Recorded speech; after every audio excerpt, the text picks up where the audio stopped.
she came and offered a proposal for what her concept was. And it was quadrants on a tiny, tiny stage, 4x4 stage, and little tiny quadrants. So the performer could just move in and out of these quadrants of light, tiny, subtle things. It was so cool.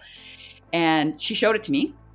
And I said, wow, can you imagine?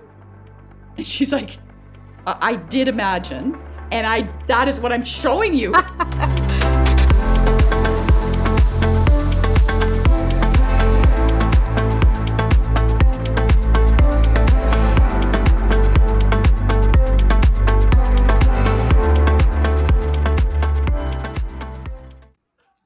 Hi, Weyni. Hi.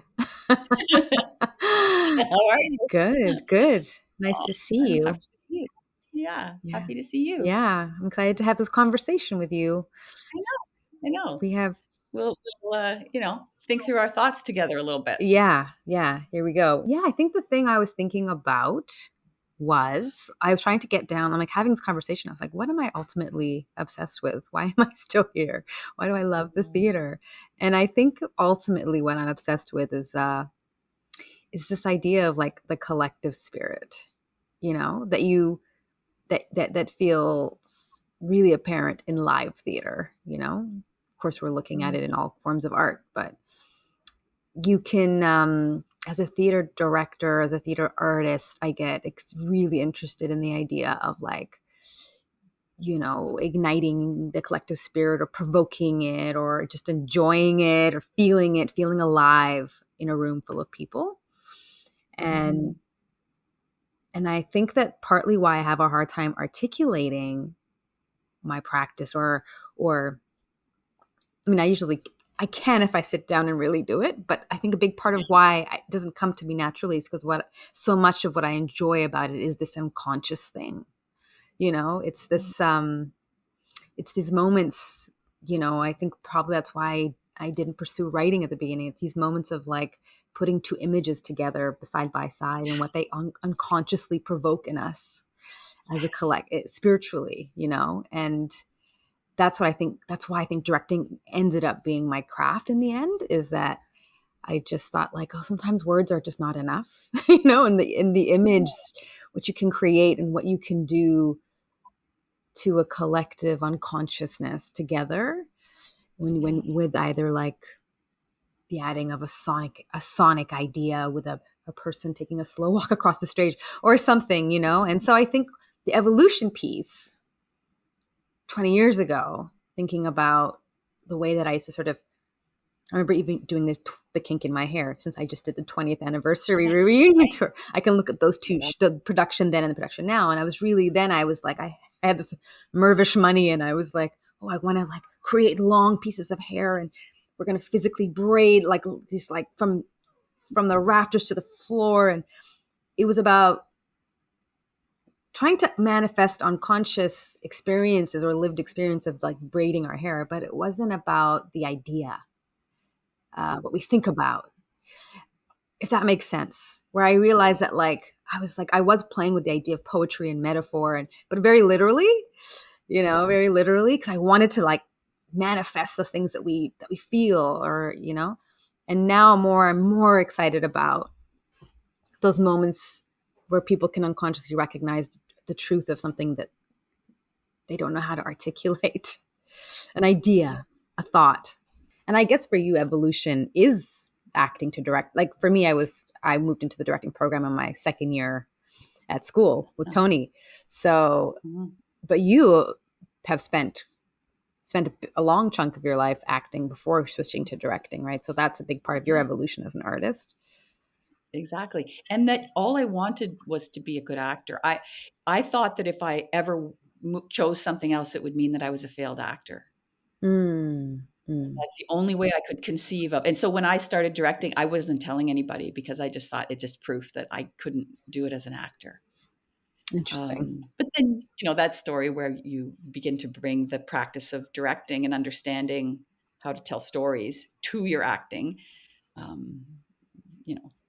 helps acting. And what did you bring? Like what was sort of translatable and what were sort of new things that you picked up a skill set into directing? never really thought dramaturgically when I was acting. Not really. Even though I was co-creating things, I knew ultimately that I needed to be on stage, and somehow that blinded me to the bigger picture of storytelling. Mm. I just had to fill this thing that was being asked of me. So once I stepped out and was watching, I started to understand the precision of image in executing the fuller story. I could actually see the whole thing functioning Mm. on stage in a way that I was in a bit of a neurotic panic around the performance and not able to hold the story. Mev Beatty to me is one of these people who can do both. Like you talk about the whole story, the whole picture, the dramaturgical, the ideas, and then she steps in and executes it, but holds the big thing. Mm. Mm-hmm. That I learned a lot from Mev when we did Secret Life of a Mother about that. Right. Yeah. Yeah, I think that, I mean, that's why I got in trouble in theater school in my first year as an actor, because I was obsessed with staring at everybody else and trying to balance the stage in my mind. I mean, I didn't know I wanted to be a director. It was a professor Oh, who was watching me, spending a lot more of my time and coming alive at the end of rehearsal, asking the director questions. oh, um, wow. and luckily, someone sort of said to me, I think you're really actually interested in directing. And it didn't even occur to me that that was something that might be an opportunity for me. Um, Hmm. and then as soon as I sort of sat in that chair, I got so excited, because to me it is like it's the concert, of it all coming together. It's the idea of like bringing so many different, igniting so many different senses to Yeah. just split apart an idea, to just like focus on an idea and to look at it in a new way. The everyday mundane ideas that we know that are there, that we walk by, of what it means to be alive, but then to like re-examine them with this beautiful light and make them, just to make us feel like actually just living is sacred, and coming alive is is such a gift. And I think that's a big part of why theater to me is because you do feel alive. I remember someone saying, like, that feeling that you feel when you come into a movie theater and it's empty and you're like, oh, this is kind of exciting, I get to put my legs up. But you come into a theater and it's empty and it's really depressing. You know, Yeah. you don't want to sit, right? So it's like we understand that theater is this collective experience. And I think we're drawn to that. And it's like, it's not like anything else. Whereas even in a film, you're like, you can't affect the people up there. So it's a bit different, Yeah. where theater is Yes. like the idea, like Arthur Miller says, like it's endlessly fascinating because it's accidental, like life is, theater can be. Amazing. And yeah, you feel a pretty tight wire out there. Yeah. Even as a director, you sit in the audience and you feel like the whole thing still feels like a tight wire because there's people in the theater with you that have never been there with you. Yeah. I've heard it being described as like a temporary community every night, which I love. Oh. What is the criteria for you to say yes to a project? And has it changed over the years? Yes, I think because I have a 16-year-old daughter and I have to travel a lot of the time away from her. I live in Halifax. Um, the stakes are higher around me saying yes now. And often projects that I say yes to are ones that develop for a really long time and then tour for a long time. And so it means a number of times being away, not just simply a rehearsal process, because a lot of it is creation work and you're doing many development phases and all that kind of stuff. Mm-hmm. I think my first instinct when you said that was that it's people first, even before story, before idea. At this point, I think it's doesn't necessarily have to be people that I know and that I've worked already with, although that does happen. It's people that I feel just excited to imagine working together with, that I Mm-hmm. admire, that will lift me, that feel really expert in things that I'm not. And it's pretty much everybody. But I do feel that the conditions of the development and who I'm with probably come ahead of everything. Like in the case of Adam Lazarus, when we did Daughter, which was years, Secret Life of a Mother took 6 years. Mm. Like these are long, long projects of residencies and all that stuff. It was their guts and heart, the people in those projects, that attracted me originally. And then together, and I knew toxic masculinity was the thing that Adam wanted to, an anti-misogyny play. And I knew that was important to me. But there was no play there particularly. I didn't know what story I was entering into. So I think those would be the main criteria for me now. And then, seeing whether we can rehearse in Halifax sometimes. Mm. So it's not always me having to travel. So if we are, co-creating something, that I can bring people to me as well. And I have some incredible collaborators. I've been in Halifax 19 years now. So I have developed some relationships in Halifax that, I will always say yes to. Mm-hmm. Um, Mm-hmm. yeah. So I think those would be my main things. Yeah. What about you? For sure, people, because that has to do with process, which I feel like is integral to what you're actually making. It ends up in the show. Yeah. Um, and I think it also like the question that it asks of the theater. Because if like for me, the obsession is the collective spirit and how it provokes or ignites it, then it's how is this form of theater doing that? And is there something, it doesn't have to always be the case, but it's one of the questions I ask, like, is it doing something to even bring us closer together? Or is it like, and is it, there's a new proposition of how we can gather? Like that excites me. Mhm. And what is that idea ultimately that, that I feel is something that, I also feel that I want to articulate, but who knows how, like that's Yeah. partly like what you were saying is, yeah, you want to do an anti-massage, like totally, like I will put my energy towards that. You'll say something brilliant. Let's break it open and like a pyramid, just let a rainbow come out. And that's a big part of it, is like, what is the idea, what is that truth that we want to, and truth in the terms of just like something that you identify with, or you that feels like a reflection of something that you've experienced, where you can have that moment of connection.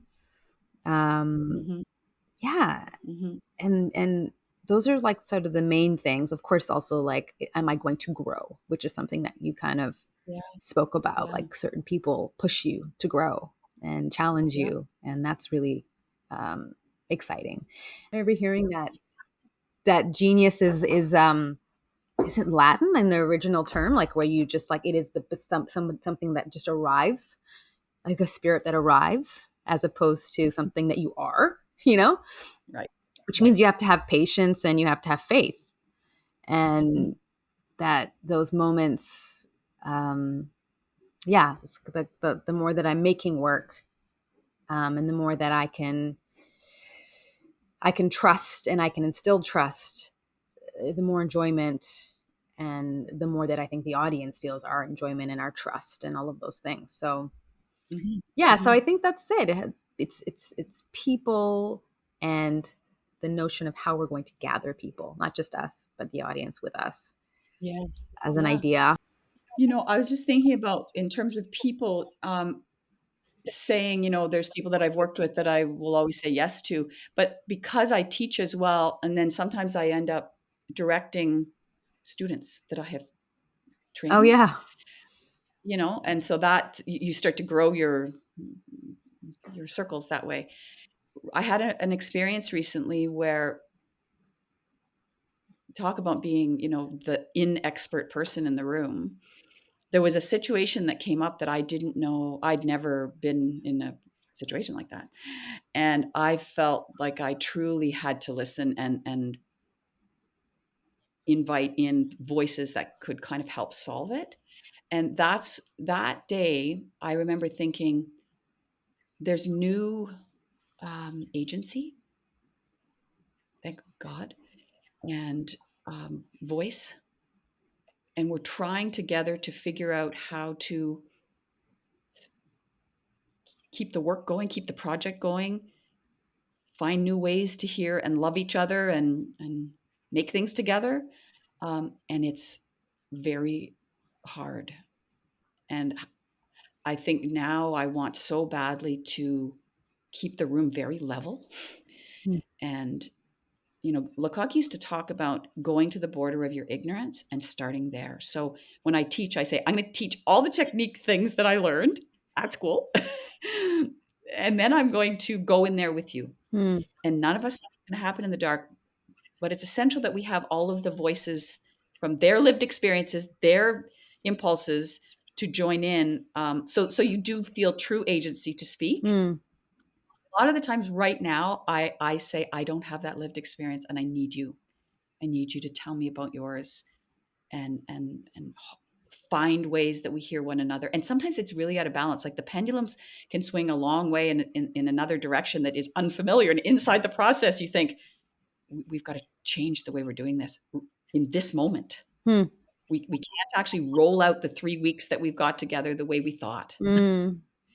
I think sometimes we think of ourselves as this very like progressive sector of, or artists, theater artists, and we just respond and but we've been really Yeah. like, our practice has been institutionally pretty rigid for so long. I mean, that fact that some institutions are still doing 6-day weeks and some, like, fine, that's happening, but even the discussion becomes so complicated. And it's interesting to me because I think as we're evolving and we're asking questions about how we practice, and who's in, and now that theater is just, as a collective industry, we're starting to consider like, actually, who's in these rooms, and who like, Yeah.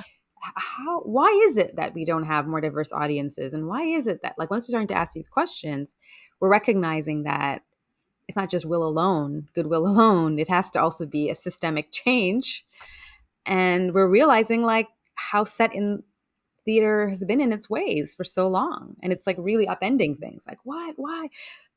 And I think some people don't even recognize, like, in our bodies where we feel like we have to keep it the same, like theater has to be the way that it was because we were raised in a particular way where, like, there's the hierarchies, there's the methodology, like the rigidness, and I'm really proud of how people are opening up and leaving more space for different kinds of practices. And as much as it's been like a bumpy road in the last couple of years, I think that there is really like an embracing of going, I don't know.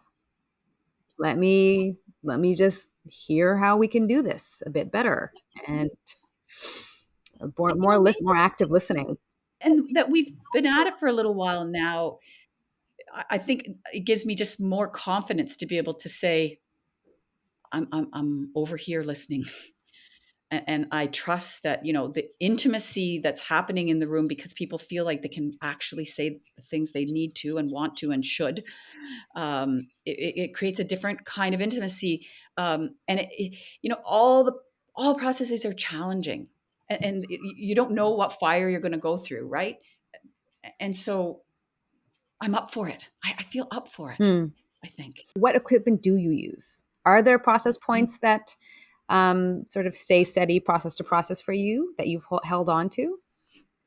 I didn't used to start by reading the play. Oh. I used to have this rebellious thing where I was just like, I can't even barely remember what I used to start with, but I thought, I don't want that. It was because I had been an actor and I was so petrified of that first read, that I used to think, I'm just going to throw that out. And I actually think we got up and did physical work maybe we started character work, assuming that people had read the play. And then we made our way to the table and away from the table. So now what I do is I never spend more than 2 days at a table. And usually I spend half days. That seems to be kind of the right balance now, so that people don't get too stuck in their heads and too afraid to stand up. Or we're half at the table. We've got like one knee on the chair, and then. Well, why did you go back to reading the play? Yes, I guess I eventually did that. I started to direct plays that had texts that were done. Okay. Right. New plays, there's lots of moving targets in it. So plays that were finished, that there was no option to change, felt like let's keep the sacredness of this text and let's begin there. Right. But it's not always the case that we start that way. But I also do try to model I really want all the voices in there. So I present lots of bad ideas, lots of unformed ideas early in the process. And that feels like it allows for people to say, wow, she's stumbling a little bit. Let's see if I can articulate something that isn't fully formed either. I have a couple of consistent practices. Yeah. One of them is my first day ritual as well. It's some kind of ritual that asks everybody to bring a bit of themselves. Now that sort of these room agreements are becoming more common in theaters, I'm recognizing that that's sort of what it is about. It's a different version of that. It's a different kind of collective connection or I don't know, pact that we make. But this is 20 years ago. I started to do this when I first started practicing. I first inherited a ritual from Janet Sears, who was my mentor. That was about bringing an object that symbolized how you became a storyteller into the room, and you sort of share it, and we place it on the altar together. And in that, there is sort of a completed storytelling ritual that we've all done together, accomplished day one. But also if the idea eventually is that we make theater that makes people feel alive and connection, it definitely is that. And like I was saying, I do believe that the process ends up in your play, the feeling. And walking by that altar every day, it does remind you, without having to write down, articulate exactly what your practice as your room agreement is. It was sort of, that was kind of what that was. There's sort of an understanding, an unspoken understanding that we're all bringing ourselves, and there's a trust that's immediately connected to that vulnerability. But I've done it in different ways. Sometimes I use water, and we pour into a vessel together, like what we want to offer to the process, or anything that's like kind of completing a ritual together on the first day that has not so much to do with the text, but has to do with our artist selves. I really think, and more as I'm making work, the process affects the product so deeply. And that doesn't mean that a process with conflict can't make a great show. Of course it can, but there's something about, something else that gets translated to the audience when those actors are connected and when we are on the same page together. I feel like that is when we really, the show really gets to take off. And I really do feel like as much time as it takes is what it's worth, because everything else will be faster after. If the artists feel like they can just jump in, so I think that's a big part of it, because to me it's like, we don't use hammers and nails, we use our guts and our souls, and that's just like acknowledges that a little bit. It's like, because otherwise we can be like, okay, I am here with my briefcase and I'm going to professionally execute this play. And it just takes so much longer. Everybody just gets repelled. Yeah. Yeah. We're like, oh God, I better do something. I better know something. Where it's, it's that liberating thing when you're a young director and you realize that I don't know is actually such a powerful thing to say. So you made me think about designers there when you were talking about just practically what do you offer that lets the process happen, and how much specific practical things can you bring. I remember when I did my very first directing, I didn't have any idea what designers did, and I'm very embarrassed about that now. But I was acting, and in those days, there was a real separation between what was going on in the hall and what was going on in tech. And the director would go off and have some mysterious production meetings and design meetings that I, never knew what that was. But anyway, I'd love to hear about your relationship with designers. I will tell you one funny thing that I always think about with Leanne Barty, who is a lighting designer from Halifax, where I was directing my very first play.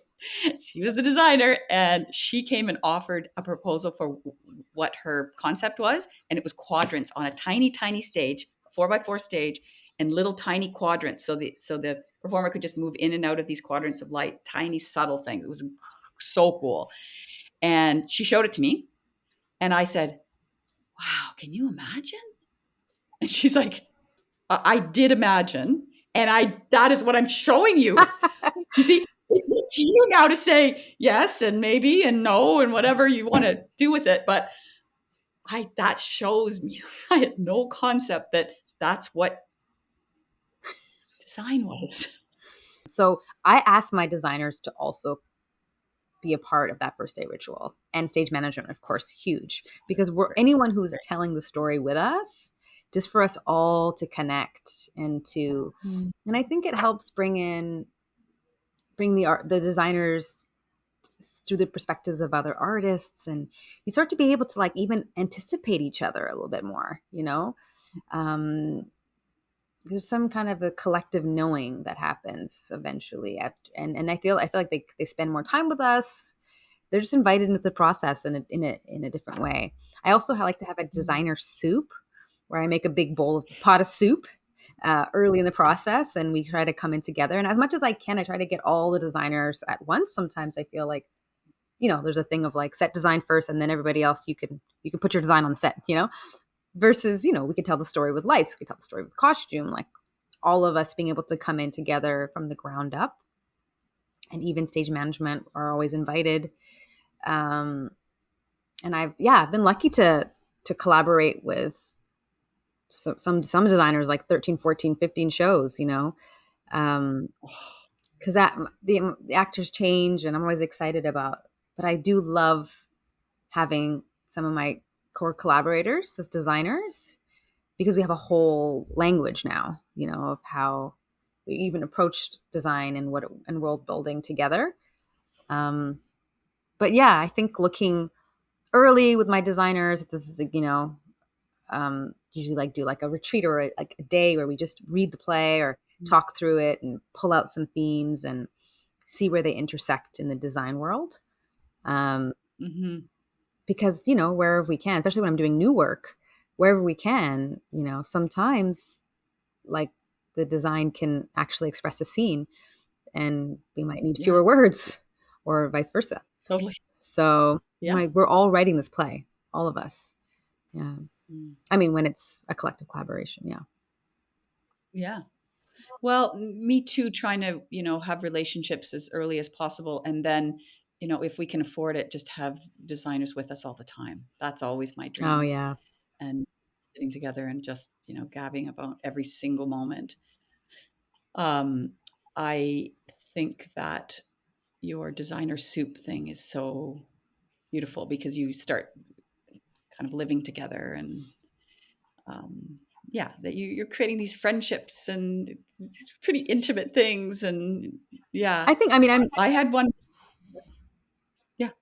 Oh, and I was just going to say, you had 5 siblings. I have none. So I think that's my other thing, that I come because there's like these bonds you make that are like incredibly special.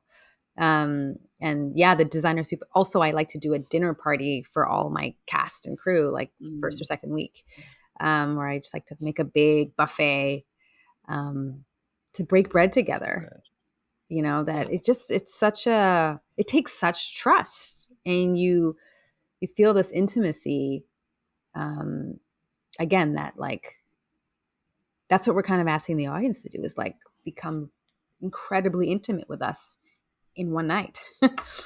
And so for us to be able to take the plunge early, like to give spaces for us to invite people, to invite the company in